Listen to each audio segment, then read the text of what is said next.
नमस्कार। संडे सत्संग में एक बार फिर आपका स्वागत है। कई महीनों तक भारत जोड़ो यात्रा में लगे रहने की वजह से संडे सत्संग कई बार हफ्ते में कई बार हो जाता था, संडे को नहीं होता था। हर दिन संडे था, कोई दिन संडे नहीं था। लेकिन अब वापस संडे सत्संग के रूटीन में हम आ गए हैं। इस बीच आपको पता होगा, भारत जोड़ो यात्रा के बाद भारत जोड़ो अभियान की शुरुआत हो गई है।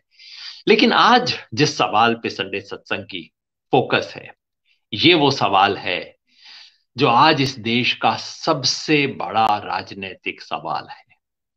और मैं समझता हूं अगले एक वर्ष तक इस देश का सबसे बड़ा सवाल बना रहेगा। सवाल है मोदाणी का। अब आप सोचेंगे मोदाणी क्या है? मोदाणी का मतलब मोदी प्लस अदानी। मोदी प्लस अदानी से बनता है मोदाणी मॉडल ऑफ डेवलपमेंट। आज जो देश सवाल उठा रहा है वो ये है कि ये जो अदानी जी के बिजनेस के साथ हुआ, इसके पीछे मोदी जी का क्या हाथ है? और मोदी जी की राजनीति का जो हुआ है, उसके पीछे अदानी का क्या हाथ है? ये बहुत बड़े सवाल हैं इस देश के। इन दोनों को जोड़ के हम इसे मोदानी मॉडल कह रहे हैं। वैसे फुटनोट में यहीं पहले ही लगा दूं, ये मेरा बनाया हुआ शब्द नहीं है। हमारे मित्र, सहयोगी, सामाजिक आंदोलन, किसान कार्यकर्ता और किसान, देश के अग्रणी किसान नेता डॉक्टर सुनीलम, उन्होंने इन दोनों को मिला के मोदानी मॉडल कहा है। कई समय से वो कहते आए हैं, उनसे ये शब्द शुक्रिया देते हुए चुराया है। ये मोदानी मॉडल जो है, आज हम उसकी चर्चा करेंगे और देखेंगे। कई तथ्य आपके सामने रखूंगा। अडानी के बिजनेस को जो हुआ है वो आप सब जानते हैं, उसके तथ्य पूरे दोबारा बताने की आवश्यकता नहीं है। मैं आज की बातचीत में सिर्फ एक सवाल पे फोकस रखूंगा कि इसका सरकार से क्या ताल्लुक है। क्या मोदी सरकार इससे जुड़ी हुई है? अगर ये अदानी का संकट है तो एक बिजनेस का संकट है। देश में बिजनेस में कई बार संकट आते हैं। लेकिन अगर इससे मोदी जुड़े हैं, अडानी नहीं मोदानी का संकट है, तो फिर ये इस देश की राजनीति का संकट है। ये लोकतंत्र का सवाल है, ये गणतंत्र का सवाल है। इस देश के भविष्य से जुड़ा हुआ बहुत बड़ा सवाल है, जिसे हर व्यक्ति, हर नागरिक को जानना चाहिए। उसे भी, जिसका शेयर मार्केट से, बिजनेस से, इंडस्ट्री से कोई संबंध नहीं है, यानी कि आप, हम सब सामान्य लोग, हम सबको ये जानना चाहिए। शुरुआत साधारण तथ्य से, मैं ज्यादा समय इस पे नहीं लगाऊंगा। ये अजब दास्तान गौतम अदानी की। अजब दास्तान इसलिए है, ये जो अजीब दास्तान है ये, है ना, अजीब दास्तान है गौतम अदानी की। और अजीब दास्तान इसलिए है क्योंकि कई कारणों से, एक नहीं दो तीन कारणों से अजीब है उनकी दास्तान। अ, इसलिए कि जिस तरह से उनकी संपत्ति बढ़ी, उस तरह से तो इस देश में किसी की नहीं बढ़ी। ये देखिए, इस टेबल में हम देखेंगे गौतम अदानी जी की जो संपत्ति है। ये संपत्ति, शुरू हुआ था इनका बिजनेस 1990 के करीब में। 1992 में कंपनी इनकी लिस्ट होनी शुरू हो गई थी, बाद में कई कंपनियां बनी। सन 2002 के बाद कंपनियों की ग्रोथ शुरू हुई। 2002 में नरेंद्र मोदी जी जब दोबारा मुख्यमंत्री बन के आए, और सुनते हैं गुजरात दंगों के बाद जब कोई उद्योगपति नरेंद्र मोदी जी के साथ खड़ा होने को तैयार नहीं था, उन्हें हाथ लगाने को तैयार नहीं था, उस समय अदानी जी काम आए थे। अदानी जी उनके साथ खड़े हुए, और उसके बाद से अदानी जी का बिजनेस बढ़ना शुरू हुआ। 2014 आते आते, दोबारा देखिए इन फिगर्स को, 2014 आते आते अदानी जी 16,000 करोड़ के मालिक थे। छोटे आदमी नहीं थे। कोई 2001-2 में रहे होंगे 100-200 करोड़ के मालिक। लेकिन 2014 आते आते गुजरात में नरेंद्र मोदी जी के साथ 12 साल काम करने के बाद वो 16,000 करोड़ के मालिक बन चुके थे। लेकिन कहानी यहां नहीं है, कहानी और है। आगे देखिए, बड़े अजीब दास्तान है। उसी आंकड़ों को दोबारा देखिए। सन 2019, जी नहीं, वापस उसी टेबल को हम लगाएं जो टेबल हम देख रहे थे, बहुत महत्वपूर्ण टेबल है। 16,780 करोड़ के मालिक थे 2014 में। 2020, 18/3/2020 इसलिए इंपॉर्टेंट है कि ये वो तारीख है जब इस देश में लॉकडाउन शुरू हुआ था, कोविड का। उस दिन अडानी जी 66,000 करोड़ के मालिक बन चुके थे। यानी कि 2014 और 2020 के बीच मोदी जी की पहली सरकार होते होते अडानी जी की संपत्ति कोई 4 गुना बढ़ गई थी। बहुत बड़ी चीज है, अजीब दास्तान है। लेकिन उससे भी अजीब दास्तान आगे देखिए। ठीक 2 साल में अडानी जी की संपत्ति 66,000 करोड़ से बढ़ के 6,90,000 करोड़ हो जाती है। 10 गुना से ज्यादा बढ़ गई है संपत्ति। यही नहीं, उसके 6 महीना और आगे जाइए, सितंबर में आइए, 16 सितंबर 2022 को उनकी संपत्ति 12 लाख 16 हजार करोड़ हो जाती है। ये सारे आंकड़े कहां से आए हैं? फोर्ब्स नामक एक पत्रिका है इंटरनेशनली। इस पे आंकड़ों पे कोई संदेह नहीं है, हर कोई स्वीकार करता है ये आंकड़े सच है। तो एक आदमी 16,000 करोड़ रुपया से बढ़ के, मोदी जी जब प्रधानमंत्री बने 16,000 करोड़ रुपया, और कुछ महीने पहले तक वो 12 लाख करोड़ रुपए का, लगभग उनके प्रधानमंत्रित्व काल में एक समय पे उनकी संपत्ति लगभग 100 गुना बढ़ गई। अजीब दास्तान है ना। अजीब दास्तान ये भी है कि इस इतना विशाल संपत्ति के पीछे कोई बड़ा उद्योग नहीं है, कुछ बहुत बड़ा प्रोड्यूस नहीं कर रहे अदानी जी। अदानी जी की संपत्ति बढ़ती है ऐसी चीजों से जो कि सरकार पे निर्भर है। संपत्ति का विस्तार इसलिए नहीं हो रहा है कि वो जो माल बेच रहे हैं वो माल बहुत बिक रहा है, जनता खरीद रही है। इन्फोसिस बहुत बड़ा क्योंकि उनकी मार्केट बढ़ी, उनके ग्राहक बढ़े, लोगों ने उनको खरीदना शुरू किया। टाटा बढ़ा, टाटा के पास कुछ बेचने को था। रिलायंस बढ़ा, शुरू में उसके पास कुछ बेचने को था। अदानी जी के पास बेचने को नहीं है, खरीदने को बहुत कुछ है। कहां कहां विस्तार होता है देखिए आप। अडानी जी का विस्तार होना शुरू होता है, छोटी सी क्लिपिंग हमें बताती है कि अडानी जी का कैसे विस्तार हो रहा है, कहां कहां विस्तार हो रहा है। सन 1988 में अडानी अपनी ट्रेडिंग कंपनी शुरू करते हैं। 1990 में मुंद्रा पोर्ट शुरू करते हैं इंपोर्ट एक्सपोर्ट के लिए। मुंद्रा पोर्ट की कहानी बहुत विचित्र कहानी है, क्योंकि उसके पड़ोस में ही एक सरकारी पोर्ट हुआ करता था।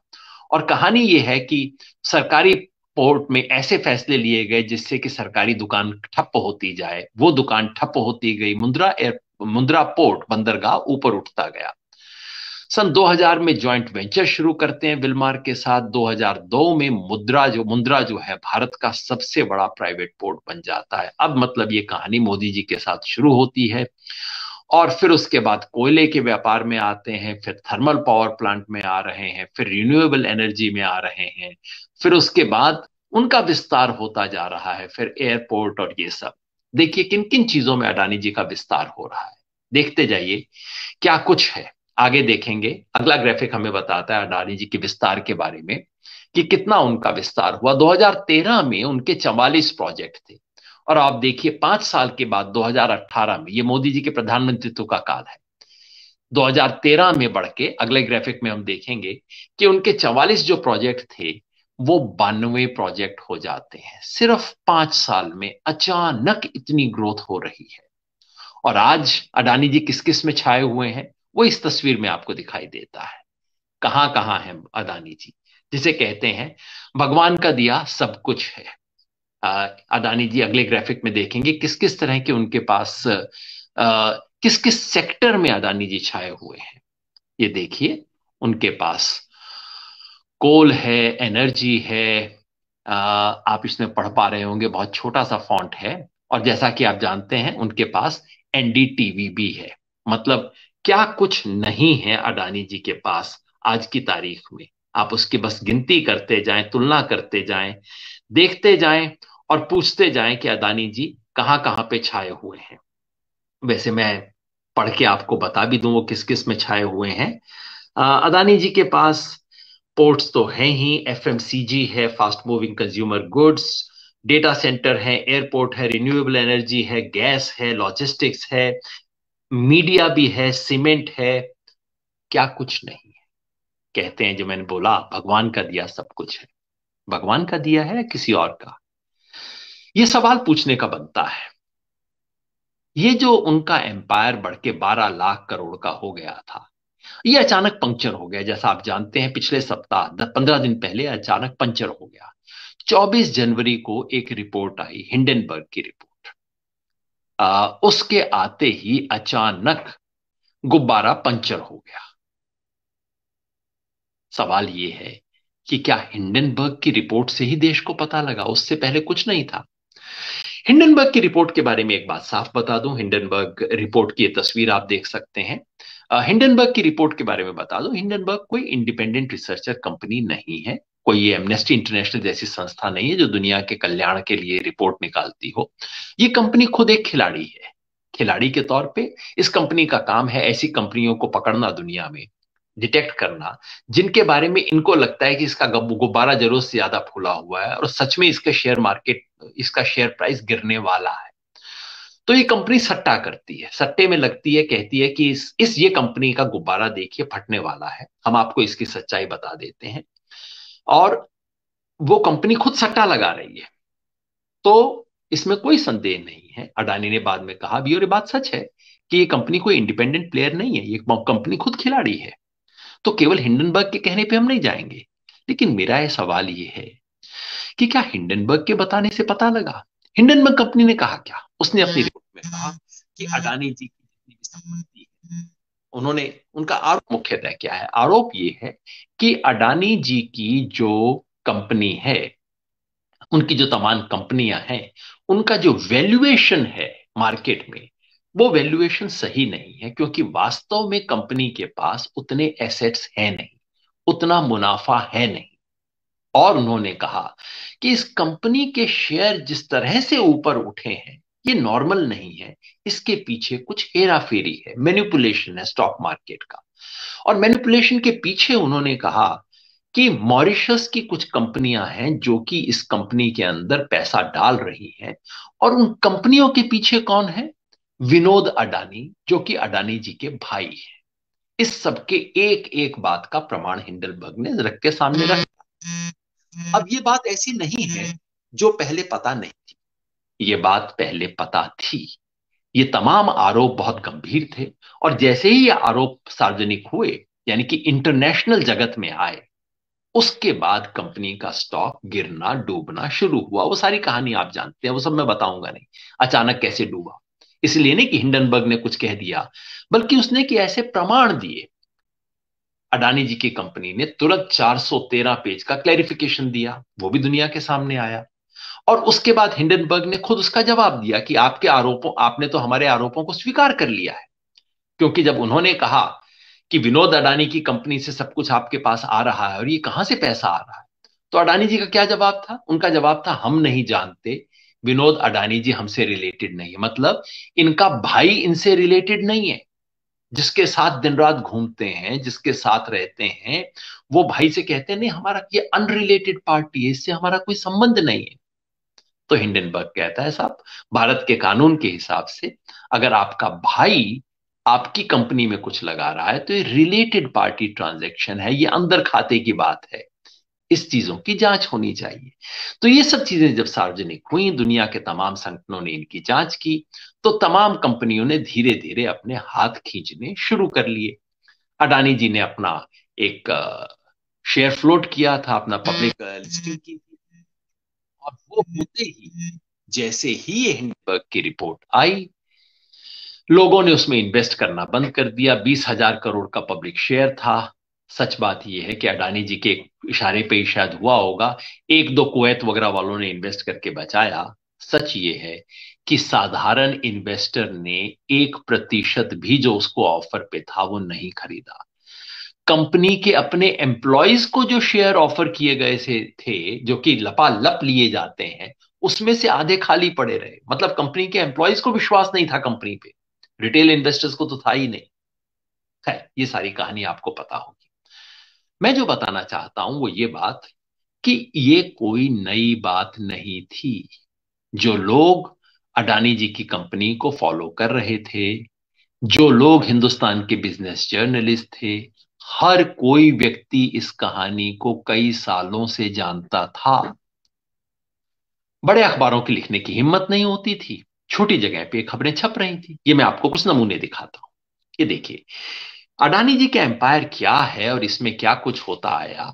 ये एक द मॉर्निंग कॉन्टेक्स्ट करके विदेश से अखबार निकलता है, जो बता रहा था, और ये खबर 2021 में आई थी, एक हिंदुस्तानी जर्नलिस्ट ने लिखी है कि ये फॉरेन फंड्स कौन है जो कि अडानी की कंपनी के अंदर पैसा लगा रहे हैं। इसके बारे में लिखा था हिंदुस्तान के एक दो गंभीर जर्नलिस्ट ने भी इसके बारे में इशारा करते हुए कि मॉरिशस का पैसा कहां से आ रहा है। इससे पहले एम राजशेखर नाम के एक पत्रकार हैं, हिंदुस्तान के बिजनेस पत्रकार, वो इससे पहले खबर लिख चुके थे कि सन 2014 से 2019 तक अडानी ग्रुप के पास पैसा कहां से आ रहा है। ये फॉरेन फंड का जिक्र नहीं कर रहे हैं, ये बता रहे हैं कि अडानी ग्रुप ने इस पूरे दौरान, मोटे तौर पे इस आर्टिकल में राजशेखर ये बता रहे थे कि इस ग्रुप के पास जितना पैसा है उतना इसका मुनाफा तो है नहीं। तो ग्रुप बढ़ता जा रहा है, तमाम नई प्रॉपर्टीज खरीद रहा है, मगर ये खरीदने का पैसा इनके पास कहां से आ रहा है? इतना तो मुनाफा है नहीं। मुनाफा है सिर्फ 3-4 हजार करोड़ का, और चीजें खरीद रहे हैं 3 लाख करोड़ की, 5 लाख करोड़ की। कहां से आ रही हैं चीजें?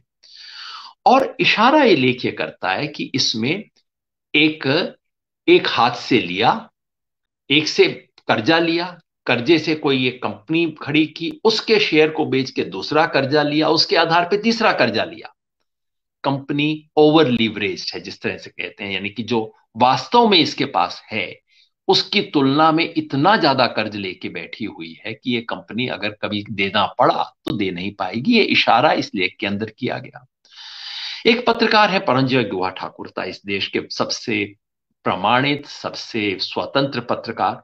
उन्होंने लेख लिखने शुरू किए अडानी ग्रुप के बारे में। ये लेख था कि जस्ट उन्होंने पूछा था कि अडानी ग्रुप से जुड़े हुए सारे केस केवल एक जज के पास क्यों जा रहे हैं, और उस एक जज के फैसलों से कितना फायदा हो रहा है। यही नहीं, उन्होंने एक दूसरा लेख लिखा इनकम टैक्स के बारे में, कि इसके ग्रुप को क्या 1,000 करोड़ का इनकम टैक्स का इन्होंने नहीं दिया जो इन्हें देना चाहिए था। लेख लिखने शुरू किए, प्रश्न पूछने शुरू किए, जैसा परंजय गुहा ठाकुरता की आदत है। प्रश्न पूछने से पहले रिसर्च करते हैं, गंभीर प्रश्न पूछते हैं। क्या हुआ? परंजय गुहा ठाकुरता पे केस ठोक दिए गए, उनके खिलाफ वारंट जारी हो गए, और गुजरात के एक कोर्ट ने गैग ऑर्डर इशू कर दिया। गैग ऑर्डर मतलब अदानी के मामले पे तुम, परंजय गुहा ठाकुरता, एक शब्द नहीं बोलोगे। और एक्सपार्टी ऑर्डर इशू हो गया, मतलब परंजय गुहा ठाकुरता को उस सुनवाई में सुने बिना उनके खिलाफ ये ऑर्डर इशू कर दिया गया। अब आप देखिए क्या खेल हो रहा है।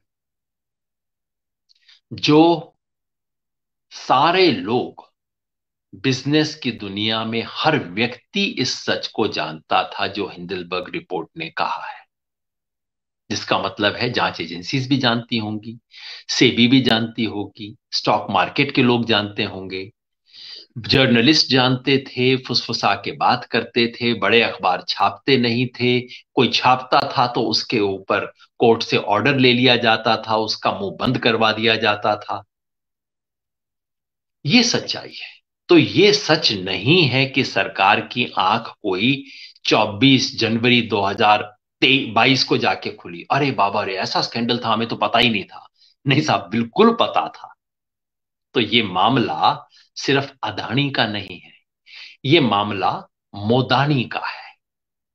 तो इससे खुलता है राजनीतिक सवाल कि ये मोदी प्लस अदानी का रिश्ता क्या था। जो सवाल राहुल गांधी ने संसद में पूछा है, संसद में उन्होंने तस्वीरें भी दिखाई, कुछ तस्वीरें हम भी दिखा देते हैं। मोदी जी और अदानी जी का रिश्ता कोई छुपा हुआ नहीं है, तस्वीरें हैं। इन तस्वीरों के बारे में आप कहेंगे भैया ऐसी तस्वीर तो कहीं से भी आ सकती है, किसी भी बिजनेस समिट में दो लोग बैठ सकते हैं, तमाम तस्वीरें इशू हुई। बिजनेस समिट में बैठे होंगे भाई, मैं भी कई बार सोचता हूं कि मेरी भी तस्वीरें, पता नहीं कौन कौन लोग आके हेलो करके तस्वीर खिंचा लेते हैं। हर कोई व्यक्ति का हिसाब देना पड़े तो असंभव है। लेकिन ये जो तस्वीर है ये अनयूजुअल है। ये प्रधानमंत्री के अपने हवाई जहाज में गौतम अदानी जी की तस्वीर है। ये महत्वपूर्ण है। कोई व्यक्ति कहीं आपसे तस्वीर खिंचा ले एक बात है, लेकिन ये तस्वीर और अगली तस्वीर, दूसरी तस्वीर भी मैं चाहता हूं आप दिखाएं। ये तस्वीर तब की है जब नरेंद्र मोदी जी चुनाव जीत के प्रधानमंत्री बनने के लिए दिल्ली आ रहे हैं। किसके हवाई जहाज में आ रहे हैं? अदानी, आप देख सकते हैं। तो जैसा राहुल गांधी ने कहा, पहले मोदी जी अदानी जी के हवाई जहाज में बैठते थे, अब अदानी जी मोदी जी के हवाई जहाज में बैठते हैं। मामला नजदीकी का है। अब आप कहेंगे ये तो देखिए आप आरोप लगा रहे हैं, तस्वीरों देख के आप निष्कर्ष निकाल रहे हैं। तस्वीरों से क्या निष्कर्ष निकल सकता है? सही बात है, खाली तस्वीरों से निष्कर्ष नहीं निकालना चाहिए।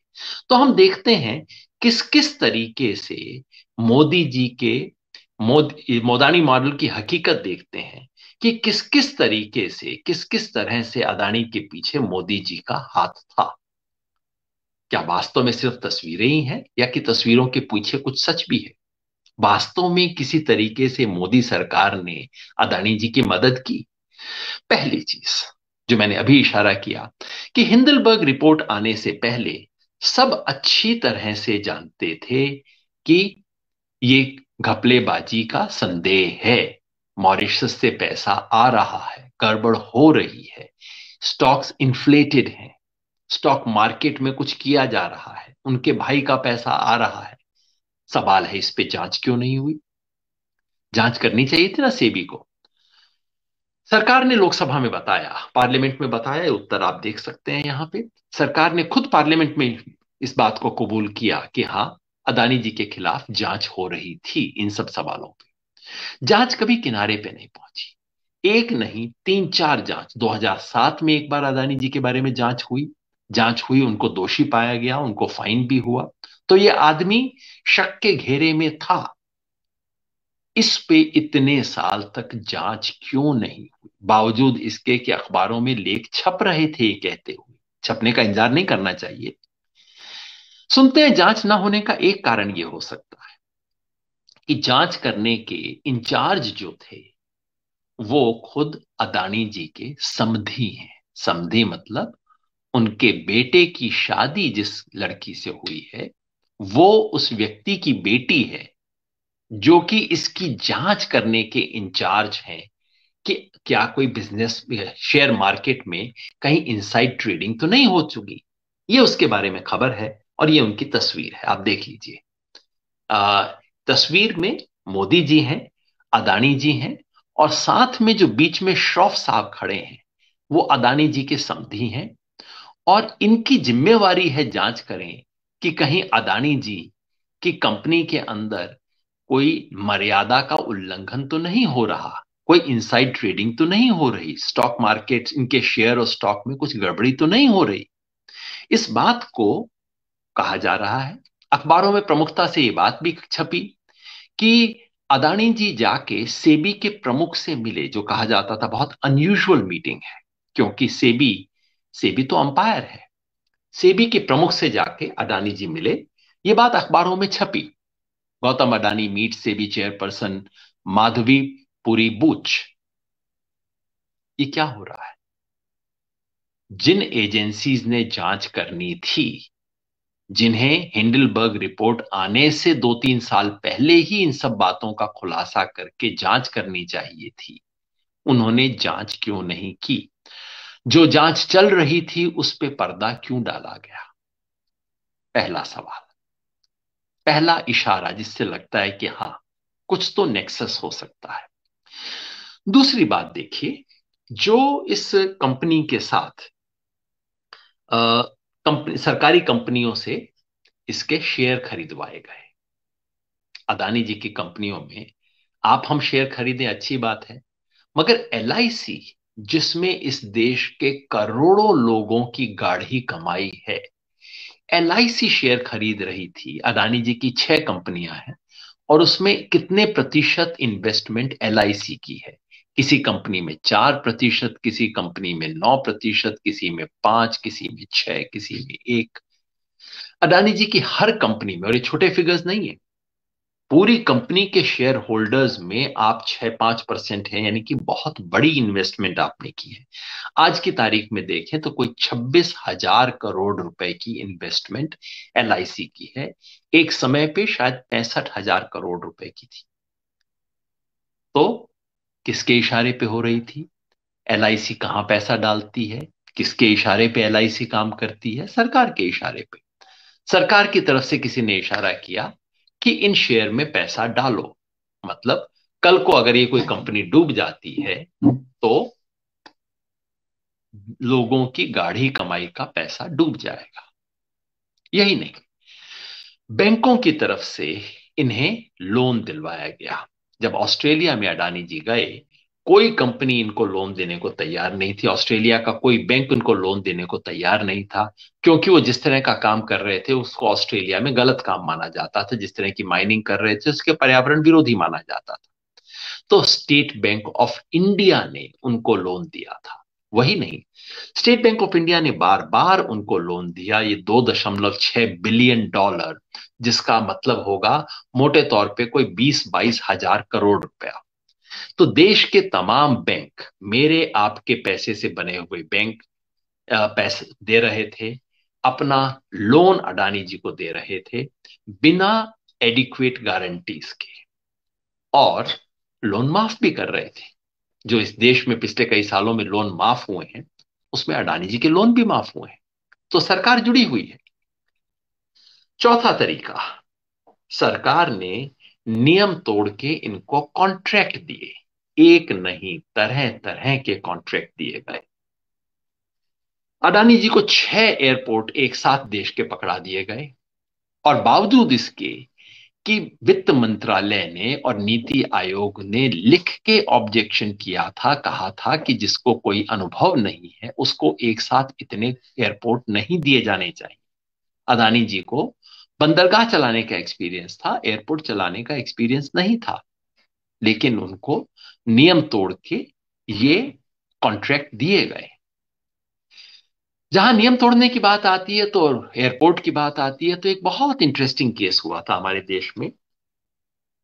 मुंबई का जो एयरपोर्ट था, वो मुंबई का एयरपोर्ट अडानी जी के पास नहीं था। मुंबई का एयरपोर्ट एक दूसरी कंपनी के पास था। लेकिन अचानक कुछ ऐसा होता है कि वो कंपनी अपना एयरपोर्ट, मुंबई एयरपोर्ट जैसी ल्यूक्रेटिव बिजनेस, इतना बढ़िया बिजनेस छोड़ के अडानी जी को दे देते हैं। मतलब किसी के पास बहुत शानदार सी कोई कोठी है, और अचानक 10 दिन में वो किसी और को पकड़ा देता है। कारण क्या था, अब देखिए। 28 जुलाई को ईडी, एनफोर्समेंट डायरेक्टरेट ने जीकेवी ग्रुप के यहां रेड किया। उस ग्रुप के पास मुंबई का एयरपोर्ट है, और उसके 1 महीने के अंदर अंदर जीवीके कहता है कि हम अपना एयरपोर्ट अडानी को देने को तैयार हैं। अब आप समझ जाइए इसका मतलब क्या है। अडानी जो चाहता था उस एयरपोर्ट को लेना, एयरपोर्ट किसी और के हाथ में था। ईडी आई, छापा मारा, और जीवीके वालों ने हाथ जोड़ दिया, भैया एयरपोर्ट चाहिए ना, ले लो, जान छोड़ो हमारी। ये हुआ। मामला सिर्फ भारत में ही सीमित नहीं था, विदेशों में था। अडानी जी को बांग्लादेश में इलेक्ट्रिसिटी सप्लाई का कॉन्ट्रैक्ट मिला, उनको श्रीलंका में इलेक्ट्रिसिटी सप्लाई का कॉन्ट्रैक्ट मिला, ऑस्ट्रेलिया में उन्होंने किया, और इसराइल में किया। ये जो श्रीलंका वाला था, उसमें कलई खुल गई। कभी कभी अचानक भंडाफोड़ हो जाता है, भारत नहीं विदेश में। श्रीलंका की पार्लियामेंट के सामने श्रीलंका के इलेक्ट्रिसिटी कॉरपोरेशन के जो अध्यक्ष थे, उनसे पूछा गया कि तुमने इस विदेशी आदमी अडानी को कॉन्ट्रैक्ट क्यों दिया। उसने वहां पार्लियामेंट के सामने कबूल कर लिया कि देखिए, मुझे तो राष्ट्रपति ने कहा था कि मुझे मोदी जी दबाव डाल रहे हैं। तो श्रीलंका के इलेक्ट्रिसिटी कॉरपोरेशन के अध्यक्ष ने पार्लियामेंट के सामने फॉर्मल जवाब में टीवी के सामने कहा कि मुझे देश के राष्ट्रपति राजपक्षे जी ने कहा कि मुझे मोदी जी का फोन आया था कि तुम ये कॉन्ट्रैक्ट अडानी को दो। चलिए, आप सोचेंगे कि ठीक है भाई, हिंदुस्तानियों का भला करवा रहे, श्रीलंका का जो हो, कम से कम हिंदुस्तानी को कॉन्ट्रैक्ट तो दिलवा दिया। मामला यहां तक नहीं है। एक चीन का कॉन्ट्रैक्ट, एक श्रीलंका का एक दूसरा मामला है, कंटेनर पोर्ट। कंटेनर पोर्ट बनने थे। जापान, भारत और श्रीलंका का एग्रीमेंट हुआ कि भारत सरकार एक पोर्ट बना सकती है, एक कंटेनर पोर्ट बना सकती है, और जापान सरकार एक और कंटेनर पोर्ट बना सकती है। जापान सरकार ने एक कंटेनर पोर्ट बनाया।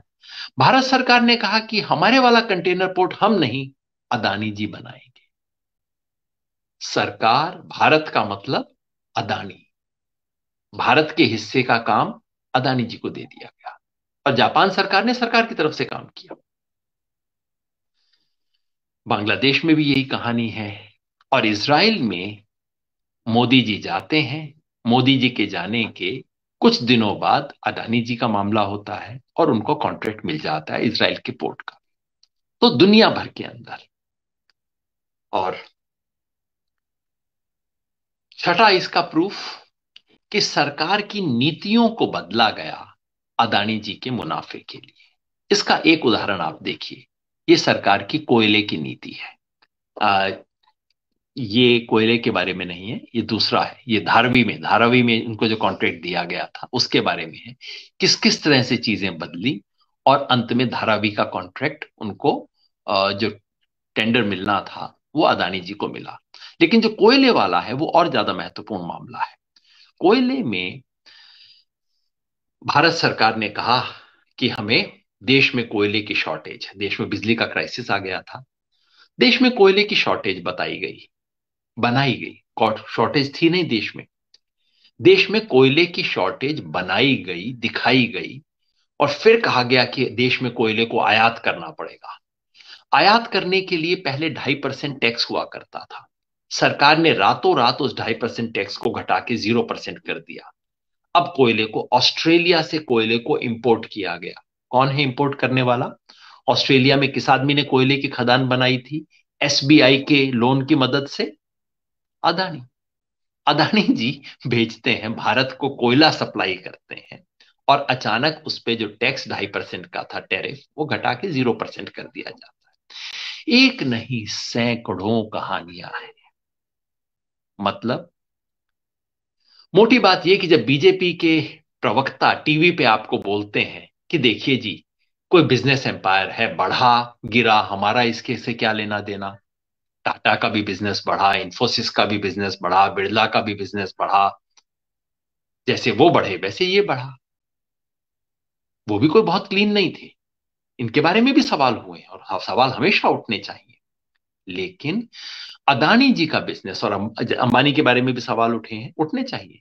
लेकिन जो अदानी जी की कहानी विचित्र है वो ये कि उनका लगभग हर बिजनेस सीधा और सीधा सरकार से जुड़ा है।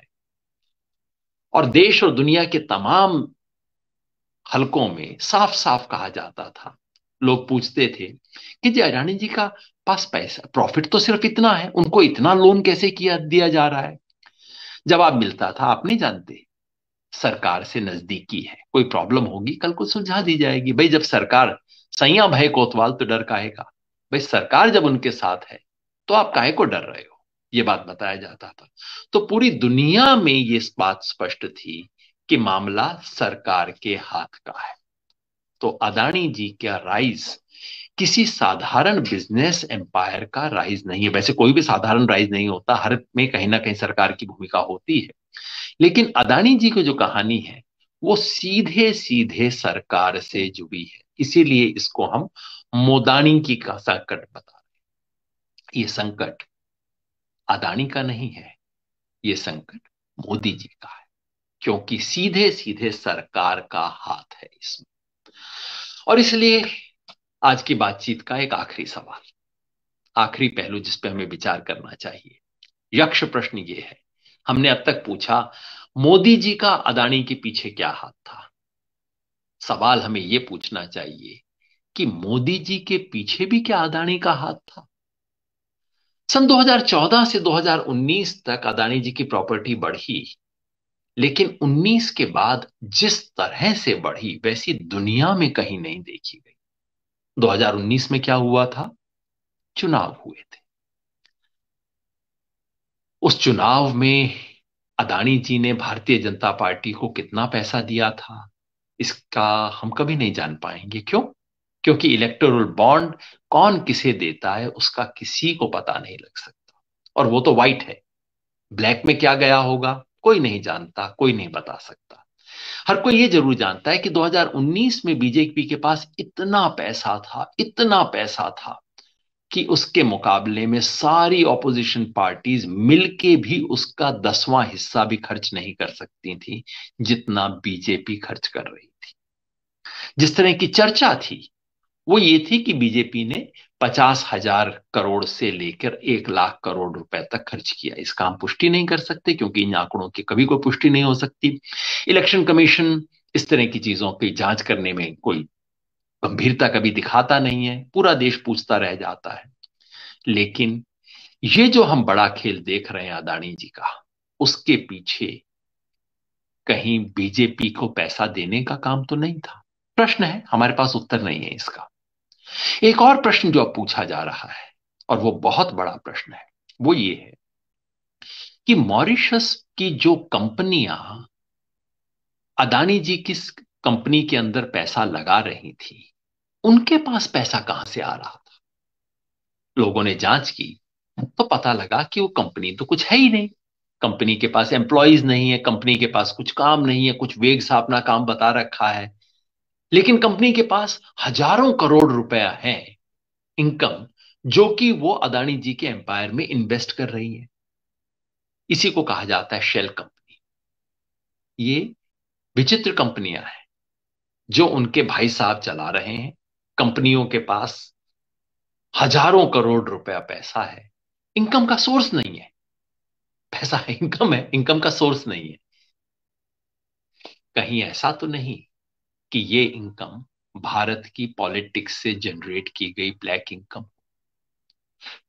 कहीं ऐसा तो नहीं कि जो देश की रूलिंग पार्टी थी उस समय पे 2014 से 2019 तक, भारतीय जनता पार्टी, कहीं उसका पैसा हो?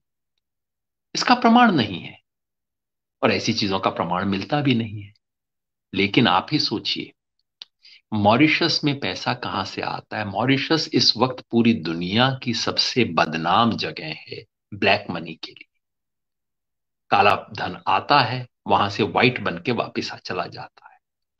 तो कहीं ये हिंदुस्तान की राजनीति से बना हुआ ब्लैक मनी तो नहीं है जो कि मॉरिशस से व्हाइट होके अदानी जी के रास्ते से आ रहा था? अगर ऐसा है तो हर भारतीय को इसके बारे में सोचना चाहिए, क्योंकि ये सवाल आप सोचते होंगे चलो भाई कोई कंपनी थी, चलो भाई उसके शेयर बढ़े उसके गिरे, ना तो मैं स्टॉक मार्केट में खरीदता, ना मैंने उनके शेयर खरीदे, ना मैंने उनके बेचे, मेरे को क्या फर्क पड़ता है? लेकिन अगर ये खेल भारतीय राजनीति की ब्लैक मनी को व्हाइट करने का है तो फिर ये आपका और मेरा सवाल है। मतलब मोदानी का सवाल, मामला सिर्फ अदानी का नहीं, मोदानी का है, और मोदानी का सवाल आपका और मेरा सवाल है, जिसपे इस देश को सवाल पूछने चाहिए। कांग्रेस पार्टी ने, विपक्ष के बाकी दलों ने संसद में कहा है कि ज्वाइंट पार्लियामेंट्री कमेटी बने। वैसे बात मैं साफ कर दूं, ज्वाइंट पार्लियामेंट्री कमेटी से कुछ होगा नहीं। कमेटी बनेगी, कमेटी ज्वाइंट पार्लियामेंट्री कमेटी बनेगी तो उसमें आधे से अधिक बीजेपी के लोग होंगे, बीजेपी का अध्यक्ष होगा, अध्यक्ष चीजों को होने नहीं देगा। लेकिन चलिए, कुछ तो कम से कम होगा। इस देश में जब केतन पारेख का मामला आया, हर्षद मेहता का मामला आया, जब इस देश में 2G का स्कैम हुआ, तब हम सब लोगों ने कहा था, मांगा था, उस जमानों में यूपीए की सरकार होती थी, तब हम कहते थे जेपीसी होनी चाहिए, ज्वाइंट पार्लियामेंट्री कमेटी होनी चाहिए। बीजेपी कहती थी सच का आप सामना करो, आपको पता होना चाहिए, सारे देश के सामने सच आए, अगर आप सच्चे भी हैं तब भी पता होना चाहिए। तो एक क्षण के लिए मान लीजिए गौतम अदानी जी बिल्कुल निर्दोष हैं, उन्होंने कोई हेराफेरी नहीं की। एक क्षण के लिए ये भी मान लीजिए कि बीजेपी का उसमें कोई हाथ नहीं है। गौतम अदानी जी बिल्कुल अपनी मेहनत का पैसा कमा रहे थे, बिल्कुल ईमानदार तरीके से कमा रहे थे, और इसके पीछे सरकार का कोई हाथ नहीं था। तो ये सच भी तो देश को पता लगना चाहिए ना। कैसे पता लगेगा? खाली ज्वाइंट पार्लियामेंट्री कमेटी से काम नहीं चलेगा, क्योंकि ज्वाइंट पार्लियामेंट्री कमेटीज के साथ इतिहास में जो हमारे पास प्रमाण है वो यही है कि बातों को गोलमोल कर दिया जाता है, पूरी बात को सामने नहीं आने दिया जाता। उसके लिए जरूरत है कि ज्वाइंट पार्लियामेंट्री कमेटी की अपनी एसआईटी हो, या फिर सुप्रीम कोर्ट के सिटिंग जजेस के डायरेक्शन में एसआईटी बने, वो सारे प्रमाण देश के सामने सार्वजनिक करे। देश को जानने की जरूरत है, क्योंकि जैसे मैंने कहा, ये मोदानी का सवाल केवल बिजनेस का सवाल नहीं है। मोदानी का सवाल सिर्फ एक कंपनी का सवाल नहीं है। मोदानी का सवाल सिर्फ किसी एक बिजनेसमैन का सवाल नहीं। अगर ये सवाल अदानी नहीं मोदानी का है तो फिर ये आपका मेरा सवाल है। इसमें एलआईसी का पैसा लगा है, इसमें एसबीआई का पैसा लगा है, इसमें इस देश के लाखों करोड़ों स्टॉक मार्केट के इन्वेस्टर्स का जीवन लगा है। इस देश के आम जनता का सवाल है, आम जनता की लूट का सवाल है, भारत की इज्जत का सवाल है। इस सवाल पे हम सब इस सवाल को उठाएंगे, इसका उत्तर मांगेंगे, तभी देश आगे बढ़ेगा। तो याद रखिएगा, जब भी हो मोदानी का सवाल उठाइए। धन्यवाद।